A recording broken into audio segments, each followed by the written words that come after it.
Porque eles pecaram contra Deus. É uma diferença.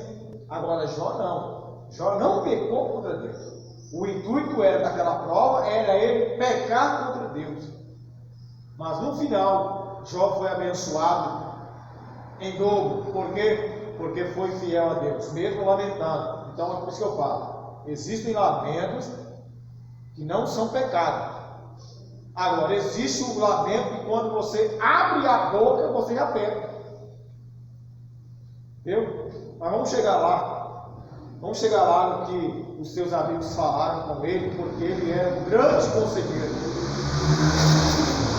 Aí ele falou assim: mas ó, não entendi não, mas você dava conselhos de paz e colocava tudo em ordem, agora sobreveio isso e você está nesse lamento? É como se falasse que Jó não podia lamentar. Ué, vendo o homem lamentar, chorar, sentir dor, amor, ódio, rancor, é do homem, meus irmãos. Agora o cristão, o homem e mulher de Deus, tem que fazer o quê? Ele tem que controlar as suas emoções. Por quê? Porque ele sabe que ele é o quê? Ele é luz em meio à escuridão. E se nós somos luz em meio à escuridão, se você falar uma besteira, isso fica permeando 10, 20 anos na vida daquela pessoa que não tem Deus. Você pode errar agora, daqui 20 anos a pessoa vai lembrar. O seu caráter mudou totalmente, mas o ímpio vai lembrar do teu caráter passado quando você não era cristão. Então, não é fácil, mas você tem que manter o quê? Mantenha o curso firme, para que Deus, na hora certa, te exalte e eles vejam que Deus realmente está na sua vida. Que lugar? Que em lugar da memória viesse o esquecimento? Neste momento de dor, Jó não amaldiçoou a Deus, como Satanás previra. Em vez disso, amaldiçoou o dia de seu nascimento, no lugar de ser ocasião de grande celebração. Pelo dia do nascimento de criança, Jó amaldiçoou esse dia por ocasião do grande sofrimento e decepção. Para o homem de Uz, esse dia teria de ser apagado da memória. Não é assim que muitas vezes nos sentimos? Um dia em que tudo foi mal e temos desejo de nunca mais lembrá-lo. Aí eu imagino assim, né, pastor? Jó ficou 7 dias sem falar nada. 7 dias sem falar nada. Eu imagino assim, meu raciocínio. Jó preparou o seu psicológico para lamentar. Por quê? Se ele tivesse abrido a boca logo quando aconteceu a enfermidade, irmãos, não é fácil não, irmãos. Eu vou contar uma experiência aqui, não foi nada, mas eu fiquei em apuros. Nós estávamos na lagoa, não sei se vocês não lembram. Aí eu fui fazer um serviço com um rapaz lá. Na época eu estava dirigindo a igreja, mas a igreja me permitia eu fazer um complemento do meu salário. Aí eu fui mexer no serviço com um rapaz lá. E aí tinha aqueles fumanzinhos que era pela estrada e perigo que Deus trocava. Aí de repente, chegando em casa, tomei um banho e começou a coçar. Sabe o que é coçar? E foi coçando, e foi dando 2 dias, 3 dias, ele foi coçando. E aí eu passava coçando, ele dava bolha. E aí aonde tinha calor, esse negócio ia piorando. E sabe o que eu fazia para me dormir? Eu pegava álcool, enchia a mão de álcool e passava no corpo. Aí quando queimava, aí parece que dava um alívio, aí eu deitava. Mas quando dava para as 3, 4 horas da manhã, novamente começava a coçar. E aí eu fui buscar socorro lá em Montes Claros. O médico olhou para o rapaz: não sei o que é isso aqui não. Aí eu preocupei, né? E agora? Mas era coçar, irmão. Aí uns falavam assim: Gilmar, isso é cafubira baiana. Falei, se fosse cafubira baiana, né? O remédio estava aqui no Taioveira, é só passar. E aí uns falavam: não é, eu gastando dinheiro que não tinha. E aí fiquei mais ou menos um mês. Foi essa coceira. Agora imagina aí, você não dormia direito, você não alimentava direito, você não trabalhava direito, aí tinha que ir para a igreja. Aí um dia, ele falou assim, olha, se 15 dias não melhorar, vamos fazer uma biópsia para ver o que é isso. Então, se um dermatologista não sabe o que é essa coceira, só Deus, deixa Deus trabalhar.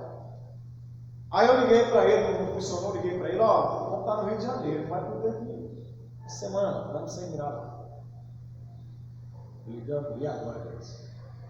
Porque, irmãos, quando nós estamos igual hoje aqui, é bom demais, né? É bom demais, tem uma dorzinha, é normal. Mas você tem uma dor intensa, uma fadiga intensa. Aí, me falaram que tinha um dermatologista aqui. Eu falei, vou lá, não vou perder nada mesmo. Lá era R$250 a consulta aqui, ele cobrava 100. E se eu perder mais R$100, né? A conta é a mesma. Cheguei aí, entrei na clínica. Quando eu olhei assim, um molequinho, irmão, de nada. Quem é aquele camarada? Esse é um assistente, né? Quando eu entrei no consultório, era o médico. Era o menino que vai me consultar. E aí, seu irmão, tudo bem? Tudo. Ó, o que está acontecendo? Aí tirei a roupa, igual a dele. Ele tá bonito não, tá? Tô dormindo de noite não. Aí eu já fiquei alegre, por quê? Porque os médicos são assim, né? Ele olha pra gente e dá o diagnóstico, né? Ele pegou na minha fé e falou, ué, esse médico é diferente, né? Pegou, olhou minhas mãos, ué, tá parecendo duas doenças e nenhuma ao mesmo tempo. Porque se fosse essa doença, as suas unhas tinham apodrecido. Eu falei, hein? Foi, eu perguntei, pai. Ele falou, irmão, para complementar, ele falou assim, eu vou te passar um remédio. Se 15 dias não melhorar, você volta aqui, vamos fazer uma biópsia e levar para o Rio de Janeiro. Beleza. Aí no 14º dia, nada. Olha, estava tudo coçando e doendo e não dormia. Aí no 15º dia, Deus foi lá e passou a mão, e esse trem puxou tudo e parou de coçar e doer. Pensa numa alegria, é quando você está sofrendo, e aí vem um bálsamo e passa sobre si, e você não sente mais nada. É o motivo de a gente estar alegre e glorificar a Deus. Agora imagina Jó, que era pior. Os vermes estavam germinando nele, as feridas abertas, o hálito ruim, o fedor de longe, estava morto vivo. E aí ficou 7 dias fazendo o quê? Pensando como iria lamentar para Deus. Por quê? Porque o homem e a mulher de Deus tem que pensar em tudo, mesmo na tribulação, mesmo na adversidade, tem que saber falar com Deus e com os seus entes queridos e com os seus amigos. Por quê? Porque qualquer vacilo você pega diante de Deus.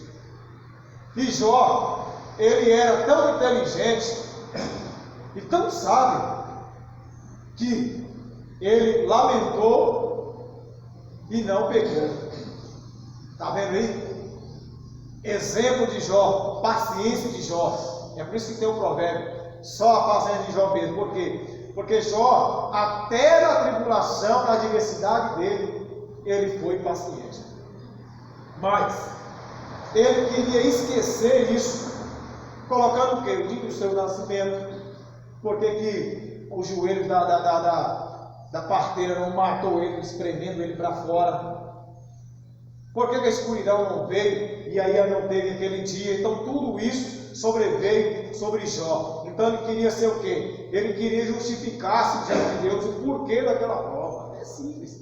Deus, mas por quê? Por que o Senhor me fez acontecer isso? E sobreveio isso? Por que isso? Por que aquilo? Por que isso? E começou a lamentar e a chorar e a prantear. E aí os seus amigos só choravam com ele.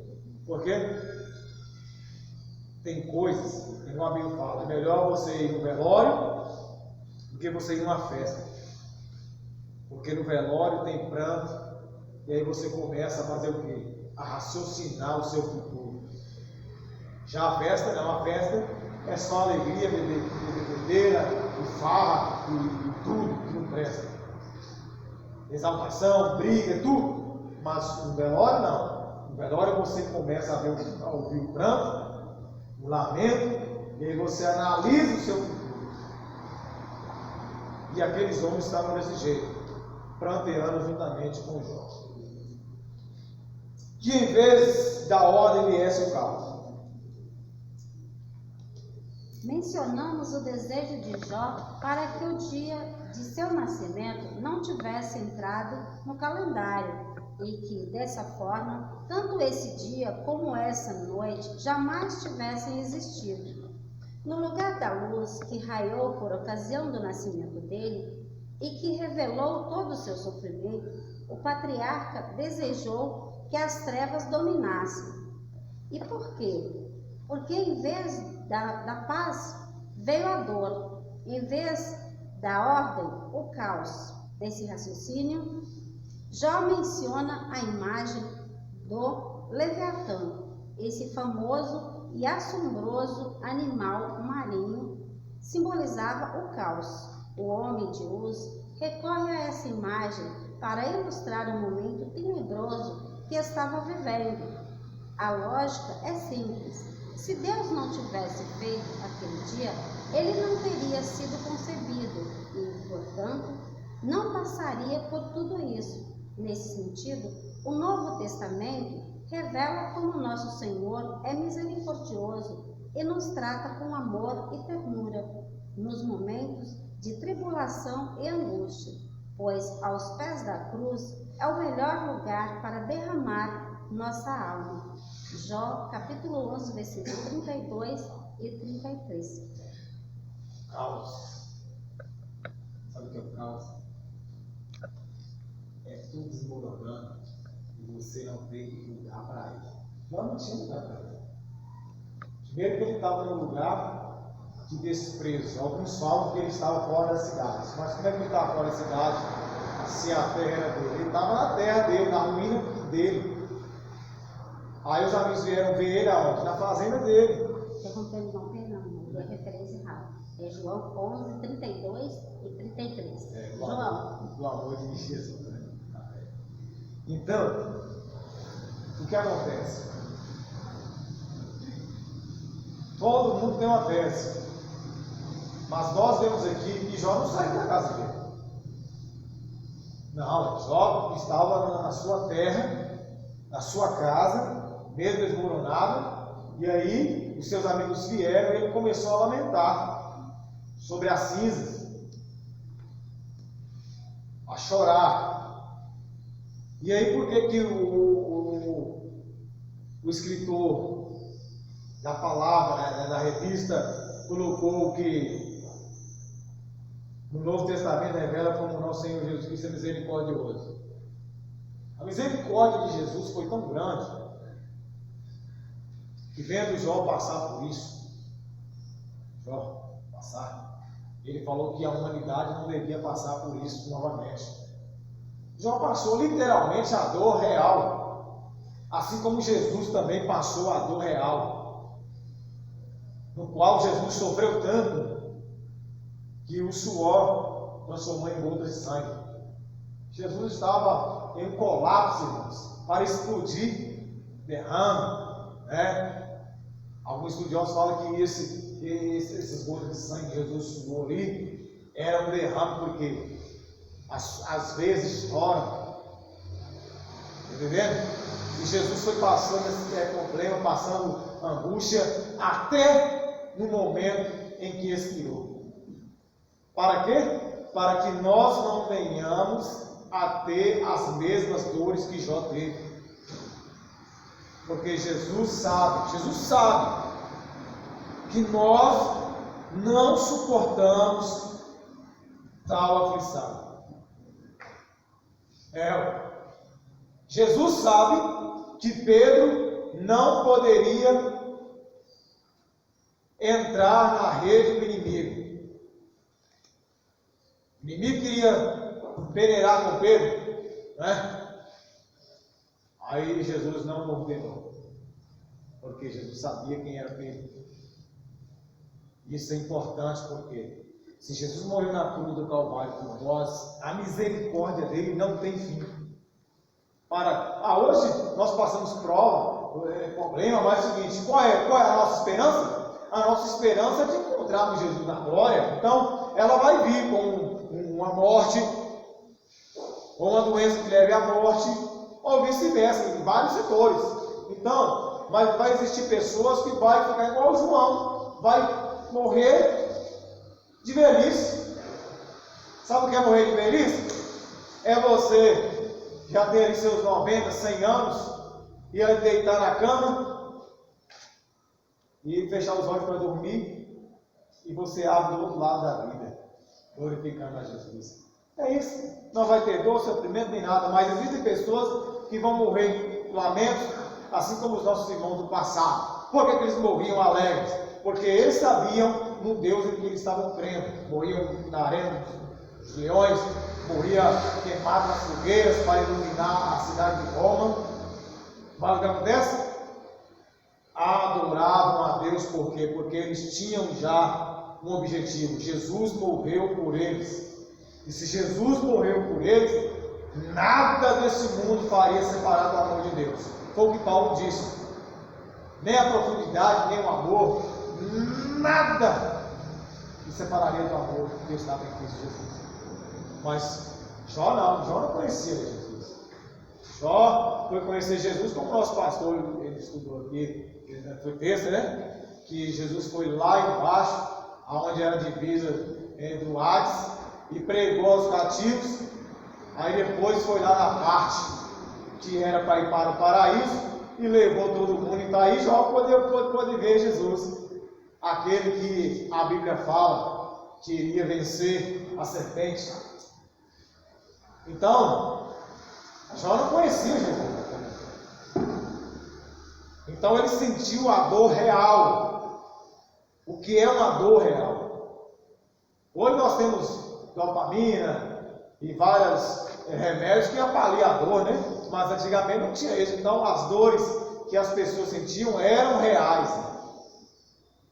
Mas Jesus morreu por nós e nós não precisamos sentir a dor que Jó sentiu. Por quê? Porque se viesse essa dor, pode ver, a pessoa não é abençoada no momento certo, ele já começa a falar besteira, já começa a abrir a boca, já começa a errar diante de Deus. E talvez Deus, ele quer fazer o quê? Talvez Deus, ele quer ver até onde nós iremos. E Deus sabe o limite que nós vamos, para nos dar a bênção e nos dar a vitória. Então, se você pediu a Deus paciência, vai vir o quê? Caos, problema, porque Jó era paciente, não era? Mas quando veio o caos, o problema diante de Jó, a adversidade, aí Jó começou a lamentar. Mas com paciência, por quê? Paciência nas palavras. Porque uma palavra maldita, Jó perderia a sua bênção, a sua vitória e até mesmo a sua vida. E graças a Deus que Jesus Cristo fez isso por nós, né, irmãos? Ele tenta passar mesmo. Vamos lá, ponto 2. Tem alguma sugestão? Pode falar, viu, irmãos? Nós estamos aqui para... Deixa eu fazer duas colocações. Sim. Primeira colocação, nessas interrogações de Jó, a gente percebe que, conforme você vai ter aí a conclusão, para compreender tudo isso, é necessário que o leitor se coloque no lugar de Jó, né? Para entender tudo isso. Então a vida perde o sentido para quem perdeu tudo. Quem perdeu família, exceto a esposa, perdeu 10 filhos, perdeu fazenda, perdeu a saúde, perdeu o sentido. Então ele fala, é melhor que eu morrer, eu não tivesse nascido. Revelou que a vida perde o sentido para quem perdeu tudo. Segundo lugar, a experiência que Tiago falou. Não se glorie o irmão rico, não se glorie o irmão pobre, quando for apanhado por uma inesperada riqueza. Essa experiência é boa. Você é pobre e de um ano para outro Deus enriqueceu você, diz Tiago. Não se glorie o irmão pobre quando for apanhado por uma inesperada riqueza. Olha que coisa bonita, né? Aí depois fica, mas não fica abatido o irmão rico quando perder a sua riqueza. Foi isso que aconteceu com Jó. O irmão pobre se tornar rico, não se glorie, mas o rico perder a riqueza, então a vida perdeu o sentido. Jó achou que era melhor morrer ou não tivesse nascido e que acabasse tudo naquele dia e que ele esqueça. Porque acabou praticamente tudo, né, pastor? Não tem aquele dia que você gostaria de não lembrar de algum acontecimento da sua vida? Com certeza. Jó falou, eu não quero lembrar desse dia. E ele foi mais longe, né? Ele ainda foi no ponto que começou tudo, no seu nascimento. Exato. Porque se tivesse parado aquele dia, ele não teria nascido. Foi o que ele disse, irmãos. Está vendo as palavras sábias do patriarca? Ele pediu para Deus ir no ponto-chave do seu nascimento. Talvez ele poderia falar assim: Deus, aquele dia fatídico que eu perdi tudo, esqueça aquele dia. Não, ele foi lá e falou assim: eu quero que o Senhor esqueça aquele dia que eu nasci. Talvez não sobrevinha tanta angústia na minha vida. Não é fácil, né? Não é fácil. Zé Maria Italiana para fazer um cafezinho.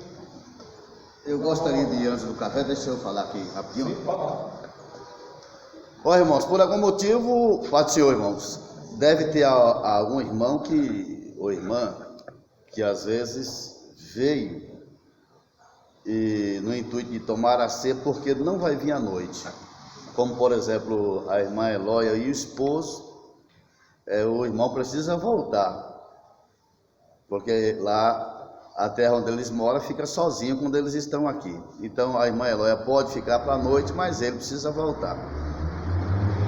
Quem tem a necessidade de não congregar à noite e veio para cear, e a ceia vai ser toda noite, nós abrimos um espaço. Logo após aqui a aula, aí vai servir a ceia aqui na retaguarda, onde vocês tomam café. Se tem, como bem o nosso irmão, está liberada a ceia. Já conversei com o presbítero Zé Maria, vai servir para os irmãos. E nós, à noite, nos encontraremos aqui na mesa do Senhor. Amém. Bom apetite. Eu quero comer só 2 pães, só 2.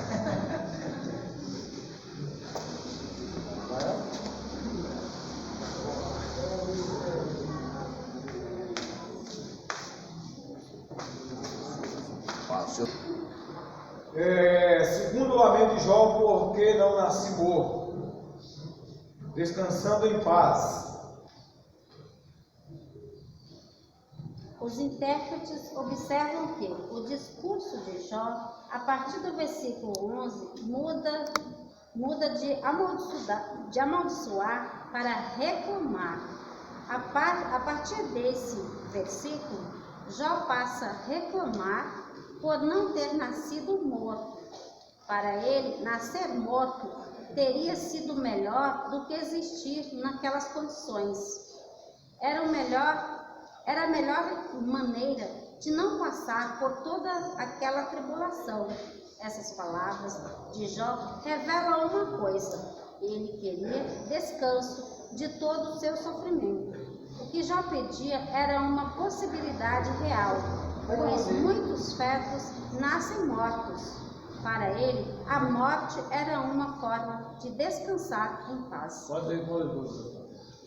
Ponto 2. Livre de tribulações. O dilema de Jó aumenta à medida que o seu sofrimento ganha intensidade. Ele continua com o seu argumento da não existência. Ele está convencido de que, se não tivesse tornado um ser, nada disso estaria acontecendo. Ele desejava ter sido como um natimorto, um feto que nunca viu a luz. A palavra hebraica nepel, usada no versículo 16 como natimorto, possui o sentido de um aborto espontâneo e é traduzido dessa forma em Eclesiastes no capítulo 6, versículo 3 e Salmos 58 e verso 8. Aqui, em nenhum momento, Jó faz uma apologia ao aborto. mas usa-o no sentido metafórico de descanso do sofrimento. No lugar de ter sido abortado, ele nasceu e foi lançado no mundo da tribulação. O raciocínio é claro: para os que morreram, cessaram as angústias e tribulações da vida presente. 3. Uma realidade para o cristão. O Novo Testamento nos ensina que, enquanto estivermos neste mundo, estaremos sujeitos à dor, ao luto, ao sofrimento. Mas, ao mesmo tempo, temos uma promessa consoladora de Jesus, em João, capítulo 16, versículo 33. E confere com Filipenses, capítulo 4, e versículo 13. Então tá, né? O porquê do nascimento dele. Primeiramente, ele queria um argumento para chamar a atenção de Deus. Jó não foi um mero espectador, né? Jó começou a falar isso para chamar a atenção de Deus. E ele sabia que se ele começasse a falar de coisas impossíveis e naturais, porque um aborto dentro da mãe é o que mais acontece hoje no mundo de hoje. Tem pessoas que nem sabiam que estavam grávidas, e aí quando vai no banheiro, ele, retira a criança ali no natural, o corpo expulso, que é tipo um corpo estranho. E aí existem pessoas que fazem isso criminosamente. Então Jó estava falando nesse sentido, no qual, por que eu nasci? Por que eu não nasci morto, perdão? Aí tipo assim, o salmista também fala ali, em Provérbios, que como a dor da mulher, não veja nunca o sol, porque a tribulação dele também estava tão grande, mas aí Davi foi diferente. Primeiro, Davi foi perseguido por Saul, e aí o que acontece? Ele, nessas grandes caminhadas dele, nessas fugidas dele de Saul, ele compôs muitos provérbios, no qual os salmos hoje está aí repleto de muitos salmos de Davi. Mas o que mais machucou Davi foi quando ele errou. Aí é como se ele pusesse diante de Deus a sua angústia.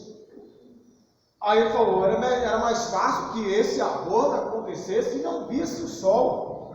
Porque quando se vê a luz, tudo fica diferente.